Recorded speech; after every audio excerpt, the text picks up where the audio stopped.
Today we're going to talk about photographing the bride. So I'm going to share how I created this photograph and also share some tips with you for how you can improve your bridal portraits. So this is one of my favorite portrait series of a bride that I've ever taken. And I love it for a couple of reasons, but you cannot beat a gorgeous getaway car. And for this wedding, they had a Rolls Royce rented and brought in. And so I knew that I wanted to get bridal portraits at this specific location. Now, it was kind of a hectic wedding day. The guests were arriving at the same time that we were taking some of these portraits.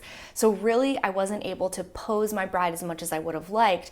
And I was forced to just hang back, get a longer lens, and get the portraits that you see here. Now, it was pretty bright outside. It was early afternoon in May, so it was direct sunlight. I was shooting at ISO 200, f-stop 2.2, and 1/2000th of a second shutter speed.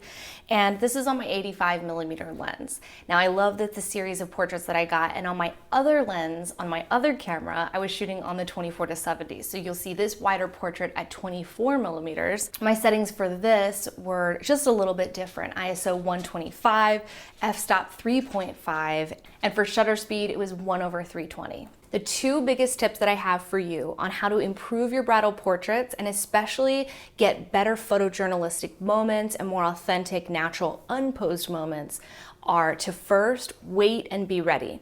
For instance, in this situation, my bride was not in a mindset of taking portraits where she was looking to me for direction and feeling like she needed to pose. She was really just hanging out, watching her guests arrive, seeing people she knew. And because of that, I knew that I couldn't be actively posing her, and I needed to hang back, have my settings dialed in, and be ready and anticipate those moments where she's gonna see someone, she's gonna laugh, she's gonna brush back her hair, she's gonna touch the steering wheel, that kind of stuff. Those are those moments that are gonna be really beautiful to photograph, but are hard to tell your client to actually do, and are better to just wait and let them happen organically. The second thing that you're gonna wanna do is try, if you can, to use a longer lens. So you're not quite in your client's face as much, and they can kind of forget that you're there. That way, when you're there, you're waiting with your settings ready, you're able to be, 10, 20 feet back, but still get a somewhat intimate portrait. Just like this with the 85mm, the bride didn't feel like I was right there in her face, and she needed to be perfect. She could really just react to the people she saw, be in the moment.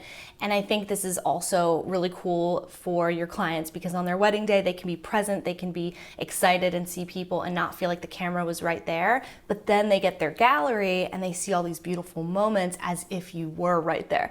And so I think one of the best things that your clients can say about you is that you got moments and they didn't even realize you were there. So that's a great way to do it with a long lens and being very patient waiting for those moments. But what do you do if you're taking portraits of your bride and the lighting is not great and you need to pop a flash? I've got you covered in this video that you see on your screen right now. We're talking about exactly how to take flash portraits and make them look much more natural, and I walk you through that whole process. So hit that video on your screen right now and I'll see you over there.